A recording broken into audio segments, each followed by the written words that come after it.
Este canal presenta ciencia y comedia un tanto particular, puede contener sonidos e imágenes fuertes, así como también dibujos muy malos, y por su contenido todos lo deberían ver.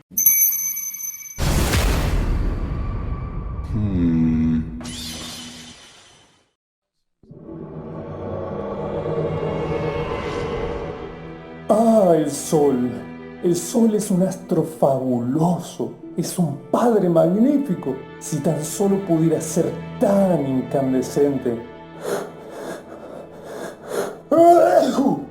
Ah, me escupí todo el casco. Cuando uno escucha la palabra mutante, normalmente se imagina algo completa y totalmente fuera de la norma, ya sea por ejemplos que han dado algunos cómics, como los X-Men, de gente que tiene superpoderes, o representaciones absurdas y grotescas en los medios y películas o lo que sea, cosa que incluye la mala prensa que se le tiene a las palabras genética, nuclear, mutaciones y cosas por el estilo. La realidad es que todos somos mutantes de alguna manera u otra, porque todos tenemos diferentes mutaciones, sean visibles o no. Eso incluye también si hacen algo o no. Esto por supuesto también envuelve algunas características visibles que ni siquiera nos hacen pensar que son mutaciones, como por ejemplo poder aguantar la lactosa, tener ojos azules o no tener las muelas del juicio, cosas que ya he explorado en un video pasado, y hoy te traigo 5 casos más para identificar mutantes. Después de todo, es muy posible que vos mismo o alguien que conozca estornude al mirar el sol, ¿no? Y esto no es una coincidencia para nada, sino que es el síndrome autosómico dominante de irrupción helio-oftálmica compulsiva, pero prefiero su nombre en inglés. Digo, ACHOO Syndrome. Autosomal Dominant Compelling Helio-Ophthalmic Outburst. Sí, la D de dominant se ignora por completo. Este síndrome, se imaginarán, está caracterizado por la inducción incontenible al estornudo frente al sol, pero no tanto en realidad, dado que es ante fuentes intensas de luz, que generalmente se terminan traduciendo el sol. Esta condición está bastante desperdigada en la población mundial, llegando a presentarse entre un 15 a un 35% de todo el mundo, siendo encontrada más comúnmente en la comunidad caucásica, o sea, la gente blanca. El reflejo y las ganas de estornudar son variables de persona a persona. Algunos sienten un ligero cosquilleo en la nariz, y de ahí hay todo un espectro que se extiende hasta aquellos quienes no pueden controlar sus ganas de estornudar al ver el sol. Que, siendo sinceros, es muy gracioso. ¿Cómo te va a hacer estornudar el sol, amigo? ¿Que sos alguna clase de vampiro de poca monta? ¿Un mutante? Y sí, obviamente sí. Lo de mutante, no lo de vampiro. Si ya son seguidores del canal, y si no, suscríbanse, supongo que sabrán lo que es el ADN, pero por si acaso vamos a empezar por ahí. El ADN es algo así como el libro de reglas que sigue el cuerpo para crearse a sí mismo, ya sean los ojos, los huesos, la piel, la sangre y absolutamente todo lo que te imagines está dentro de este libro de reglas que es el ADN. El mismo está compuesto por una serie de muchas cosas, entre ellas 4 bases nitrogenadas que, conforme sigan un patrón y se mezclen entre ellas, pueden formar diferentes genes. Estos genes son secciones específicas del ADN que eventualmente, mediante muchos procesos, llevan a la construcción de algo. Y para el cuerpo, ese algo puede ser cualquier cosa. Y esto nos lleva a 2 conclusiones. Primero, los cambios son buenos. La mayoría de los organismos normales tienen que adaptarse y cambiar con el tiempo. Y sí, te estoy mirando, cangrejo herrador, a lo tuyo es trampa. Lo segundo es que, como se imaginarán, la biología tiene que ser bastante exacta. Entonces las combinaciones de estas bases nitrogenadas tienen que, a su vez, ser muy precisas. Por lo tanto, si existe algún pequeño cambio de cualquier tipo, se dará lo que llamamos mutación, pudiendo dar origen a muchos cambios, o ninguno. Pero realmente, si queremos clasificar las mutaciones, hay muchísimas maneras, que no vamos a tocar por términos de simplicidad. Así que vamos a ahondar solamente en unas pocas definiciones, siendo las mutaciones somáticas y las germinales. Las somáticas son las mutaciones que ocurren luego de la concepción del ser humano, y afectan a todas las células, menos las germinales, mientras que las mutaciones germinales se dan en las células germinales. ¡Qué sorpresa! Es decir, las que transmiten información a futuras generaciones, como lo son los espermatozoides o los óvulos. Y el video de hoy va a tratar sobre este tipo de mutaciones. Y ya que estamos, les explico cómo funciona el síndrome ACHOO. El funcionamiento concreto detrás de por qué esto pasa no está muy estudiado, pero en este trabajo que encontré se tienen unas cuantas hipótesis. Una de ellas es que puede ser que exista cierta asociación entre los nervios ópticos y el trigémino, siendo que un estímulo visual puede llegar a desencadenar una catarata de señales que terminen interpretándose como un estímulo nasal, que es justamente el estímulo que normalmente se encarga del estornudo. o la hipótesis que estudiaron en el trabajo, una que implica una hipersensibilidad en posibles puntos que afecten de manera tal para que se dé el estornudo. Y ahora lo que seguro querían escuchar, ¿dónde está lo mutante? Bueno, si recuerdan el nombre largo del principio, es un síndrome autosomal dominante, lo que significa que se hereda de padres a hijos con un 50% de chances de pasar este cambio, encontrando que 2 variaciones genéticas degeneran en esta actividad de vampiros mocosos. Y para continuar vamos a tratar un tema un poco más tenebroso, los pelirrojos, colorados o bestias sin alma, depende cómo les digan ustedes. Porque sí, esos curiosos escoceses bonachones que salen en las películas donde se tiran con arcos, se pintan la cara y parece que viven en la Edad Media, incluso hoy en día, son mutantes, así como también lo son cualquier otro pelirrojo desperdigado por el mundo. Su curiosa y particular pigmentación en lo que son el cabello, los vellos e incluso la piel, así como las pecas, son todas parte de una serie de complejas mutaciones y cambios en lo que viene siendo uno de los mayores y más importantes pigmentos en el ser humano, la melanina. A pesar de su bajísima distribución, encontrando más de un 10% de la población en lo que viene siendo las Islas Británicas y de ahí para abajo en el resto del mundo llegando a un 1% o un 2% global, la gente que tiene el pelo rojo ha sido sujeta a una variedad bastante amplia de estudios así como de presunciones y problemas a lo largo de la historia. Algunas de estas no son particularmente malas, como que normalmente se asocia que muchos pelirrojos suelen tener mal temperamento, mientras que otros estereotipos sí son un tanto más escabrosos, teniendo como fuente un escrito del año 1922, o sea, de hace más de 100 años, donde son recopiladas algunas de las creencias que hay alrededor de esta gente, como por ejemplo que en su momento se creía que Judas Iscarionte, la persona que termina por traicionar a Jesucristo en la Biblia, poseía cabello rojo, cosa que en su momento se trasladó a pensar que toda la gente con pelo rojo era malvada, y esto llevó a tratarlos como si fueran un augurio de un mal pasar. Eso dependiendo del sitio geográfico, claramente. Incluso en tiempos más modernos, se popularizó que no tenían alma, ya sea como un chiste o en casos con gente que genuinamente creía eso. O si no, uno que realmente es más importante que los demás, que es el hecho de que los colorados tienen una resistencia diferente a los anestésicos que el resto de los mortales. Pero, ¿qué hace tan particular esta gente? Bueno, obviamente su color de pelo y su tonalidad clara. Pero a lo que me refería es a por qué ellos poseen estas características, y si es que acaso sí existe evidencia para respaldar la supuesta resistencia alterada a los anestésicos. Muchos animales tenemos lo que se llama melanina, que es una serie de pigmentos formados por diferentes polímeros u oligómeros de biomoléculas, los cuales logran proveer colores y tonalidades a diferentes tejidos como la piel o el cabello. Este pigmento es producido en las células especializadas llamadas melanocitos, siendo que en los humanos la melanina es el principal pigmento y se presenta en 3 variedades: eumelanina, feomelanina y neuromelanina. De entre estas, la neuromelanina, como quizás su nombre deja ver, está en el cerebro, así que nos quedamos con las otras 2. La eumelanina y sus subtipos dotan de color a la mayoría de la piel y el cabello, siendo que aquellos colores más morenos indican una mayor concentración de estos pigmentos, tanto en nuestro saco de carne así como en los gusanitos que salen de él. A medida que se reduce esta cantidad en las células, las mismas toman un color más pálido en la piel y un color más rubio en el cabello.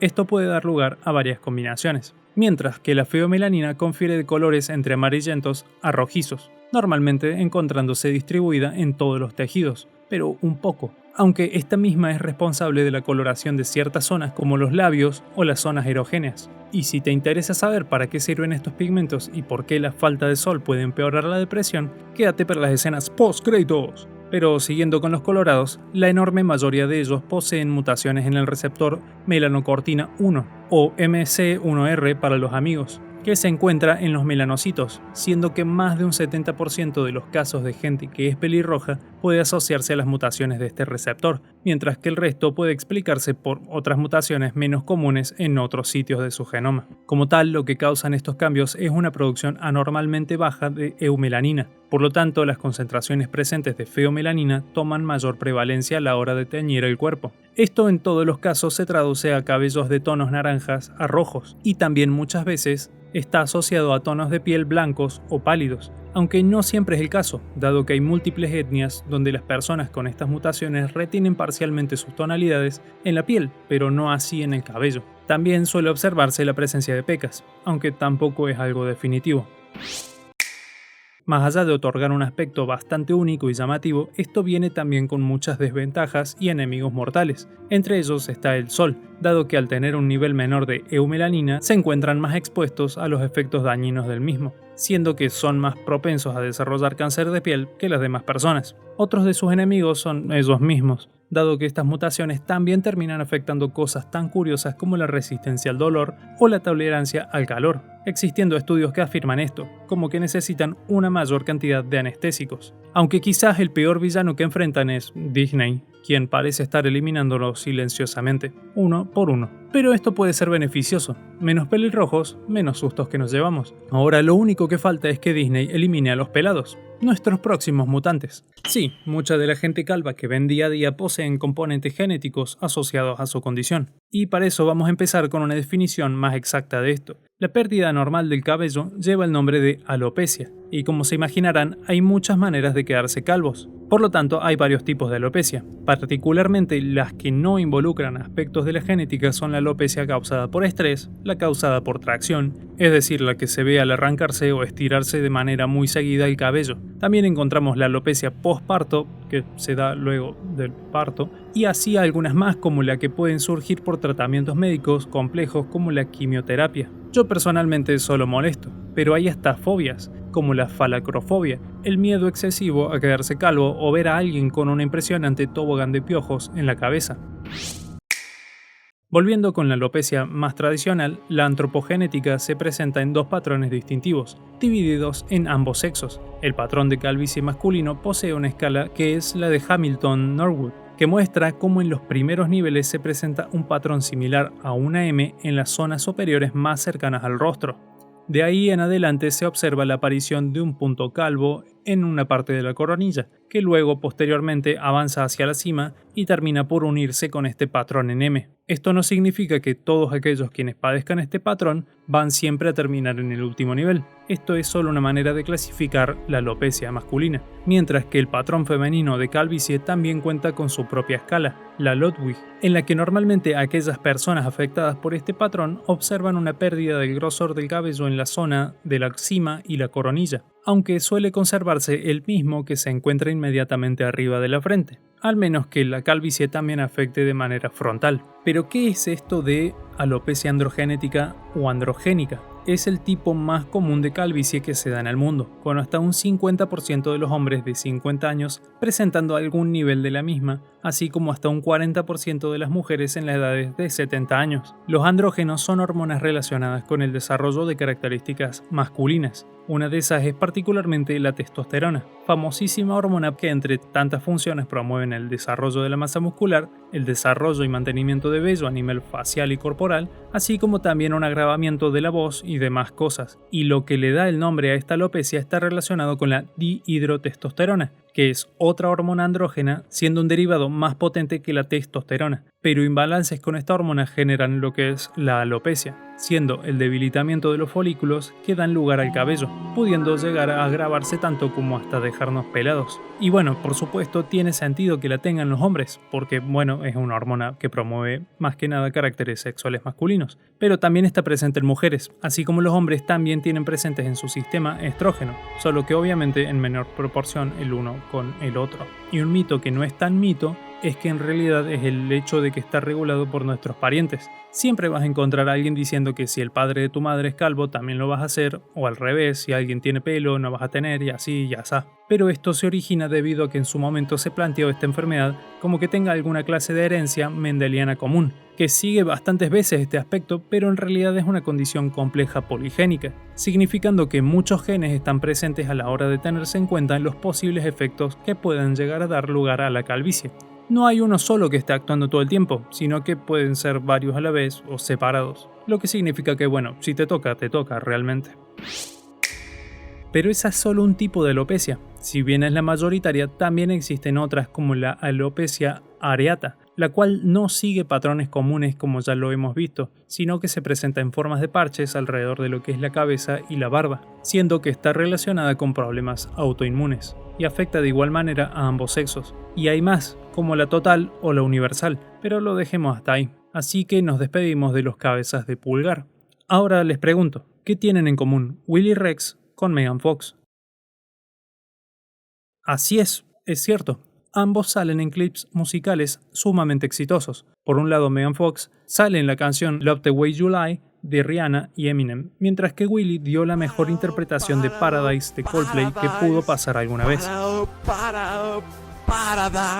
Ah, sí, y los pulgares de ambos son perturbadoramente cortos. Esto debido a que presentan una malformación genética llamada braquidictalia tipo D. La braquidictalia como tal es un término médico que hace referencia a tamaños anormalmente pequeños en los dígitos, o bueno, los huesos de la mano o los pies. Esto siendo comparado con la longitud de los demás dígitos de la persona. La misma puede darse de manera aislada, es decir, tener un dedito más corto y ya, o puede estar asociada a diferentes enfermedades o síndromes. Tanto así que hay ocasiones en las que puede derivar a estudios para determinar un posible riesgo de enfermedad congénita de corazón.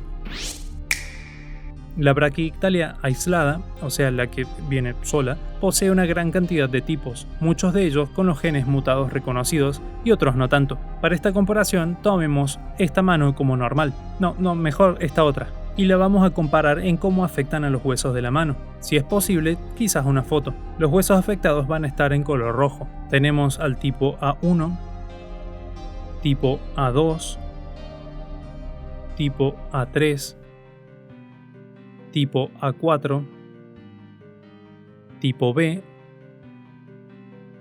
tipo C, tipo D, tipo E, tipo Sugarman y tipo Kirner. La gran mayoría de todos estos tipos no afectan grandes cantidades de la población, a excepción del tipo A3 y el tipo D, que afectan aproximadamente al 2% de la población mundial. O sea que para la misma cantidad de pelirrojos hay Willy Rexes por ahí, aunque una cantidad considerable de este porcentaje se ve en poblaciones israelíes y japonesas, siendo más probable encontrar casos en estas demografías. Esta condición no afecta particularmente de manera negativa, aunque quizás traiga algunas dificultades como a la hora de manipular herramientas o artefactos que hayan sido pensados para un uso particular que requiera una mano no mutante, siendo que las intervenciones quirúrgicas en su mayoría son estéticas, pocas siendo funcionales. Como dato curioso adicional, este desorden es, en su mayoría, del tipo autosomal dominante, lo que significa que lleva una herencia mendeliana, y según este estudio, fue el primer desorden de este tipo clasificado como tal en todo el mundo. Recordando que Gregor Mendel, un gran hombre que merece un video aparte, llegó a identificar los patrones de herencia en 1865, pero como suele pasar a veces, la comunidad científica lo humilló e hizo a un lado hasta que recién en 1900 se redescubrieron los planteos de Mendel por Hugo de Vries y Carl Correns, siendo William Curtis Farabee quien ayudó a cimentar las herencias con su planteo en 1903, descubriendo que la braquidictalia seguía el patrón que propuso Mendel. También dije que podía afectar a los pies, ¿no? Sí lo hace, pero para las patas tengo otra condición, una que me toca personalmente, el pie plano. Y bueno gente, para esta altura de su vida supongo que saben lo que es un pie, aunque no tienen por qué saber cómo está compuesto en su fisionomía. Esto de acá es llamado arco, que es un espacio donde la planta no hace contacto total con la superficie. Su diseño guarda semejanzas con alguna clase de resorte biológico, si es que se quiere verlo así, amortizando el estrés de la locomoción humana. Para ustedes, seres arcoportantes, esta parte de las patas se mantiene elevado del piso naturalmente, mientras que para nosotros, la comunidad arco desprovista, esto de que el arco no toque el suelo es una aspiración, es un sueño lejos de cumplirse, es una ventana a una realidad que nos da la espalda. Pero hablando en serio, el pie plano, arco vencido o pies planos es una deformidad relativamente común en la población mundial, contando con un 20% de la población con esta condición, y esto es caracterizado por la caída del arco del pie, dejando a toda o la gran mayoría de la planta en contacto con el piso, dando este aspecto tan particular. Dependiendo de la gravedad del caso, puede pasar desde un simple tema estético hasta padecer fuertes dolores y dificultades para la movilidad. Esto asimismo ha llevado a resultados curiosos a lo largo del tiempo. Uno de los más prevalentes es la relación con el desempeño del personal militar, donde por ejemplo los casos severos de pie plano impiden a uno poder formar parte de la Armada Argentina, por decir un ejemplo. Y en Estados Unidos, muchos veteranos pueden desarrollar pie plano y pasar a considerar esto como una discapacidad. Y acá entran están los dos tipos de pez planos, el adquirido y el congénito. El adquirido, como su nombre lo indica, aparece de manera tardía en la vida, generalmente dándose en adultos y jóvenes adultos a causa de enfermedades, heridas o también casos especiales como las embarazadas. Y el congénito es congénito, se hereda en la familia y ya. No pude encontrar un estudio muy específico sobre este tema, la verdad, y si es que les interesa mi experiencia viviendo con pie plano, es que no es la gran cosa, creo, no sé, nunca tuve bien las patas, así que no sabría qué decirles. No me duelen ni me molestan, pero sí camino gracioso si es que no me estoy dando cuenta. También me gusta hacer caminatas por la naturaleza, y a la hora de caminar por piedras y terrenos complicados siento una notoria falta del equilibrio, pero nada que me impida vivir una vida buena, por suerte, supongo, bueno, eso.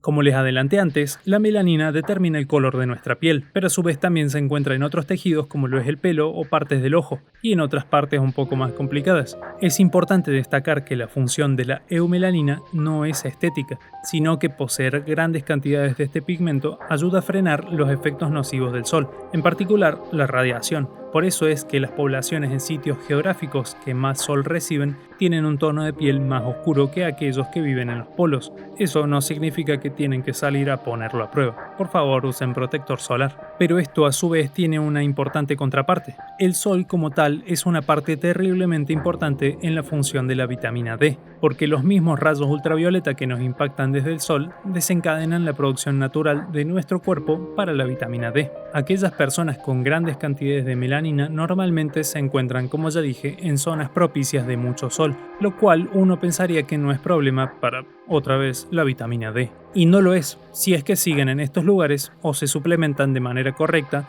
porque la melanina también absorbe la radiación ultravioleta, efectivamente dificultando la producción de, acabamos de nuevo, vitamina D. Pero por la elevada presencia del sol no es un problema, mientras que las poblaciones de los polos y lugares que no reciben mucho sol necesitan tener poca melanina. Así la misma no absorbe tanta radiación y permiten una mayor producción de vitamina D, siendo que la misma posee propiedades que pueden afectar a la ansiedad y la depresión. Por esto mismo es recomendable salir a tocar pasto. Entonces sí, salir al sol y apreciarlo unos cuantos momentos no es solo algo cuasi romántico, sino que también necesario.